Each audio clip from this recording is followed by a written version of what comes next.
Et vous, tout simplement, première question. Ça va, on atterrit au sens propre du terme, parce qu'on vient d'arriver, et au sens figuré du terme aussi, et il se passe plein de choses dans la tête. Il y a énormément de monde apparemment, et ça fait du bien d'être là, franchement. Ça fait du bien. Vous touchez le sol du tarmac, là, ça y est, vous êtes tellement heureux. Je vois qu'il n'y a pas que des journalistes, je vois mes amis aussi. Mais bien sûr, il y a tout le comité de soutien qui est là pour vous accueillir. Stéphane, est-ce que vous êtes, je vous coupe quasiment en pleine embrassade, est-ce que vous vous sentez en forme, j'allais dire, en marge de cette arrivée qui est un moment d'euphorie? Est-ce que vous avez bien résisté à ces 18 mois de détention? Oui, ça a été long, il y a eu des longs tunnels noirs, en particulier le dernier qui a quand même duré février, mars, avril, mai, là, ces derniers mois, où on voyait rien venir.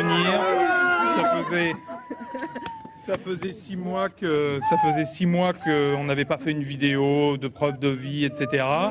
Et franchement, les 15 derniers jours, on sentait que ça bougeait. On sentait que ça bougeait, qu'il allait se passer quelque chose. Mais comme il y avait déjà eu des échecs, 3-4 échecs à peu près, on était vraiment super prudents. Et jusqu'au dernier moment, à un quart d'heure, je me souviens, parce qu'on a pris une douche, on s'est dit si on prend une douche, c'est qu'on va partir. Ouais. Jusqu'au dernier moment, on s'est dit c'est bon, c'est pas bon, c'est bon, c'est pas bon. Ils nous ont dit allez, maintenant c'est bon. Racontez-nous quand vous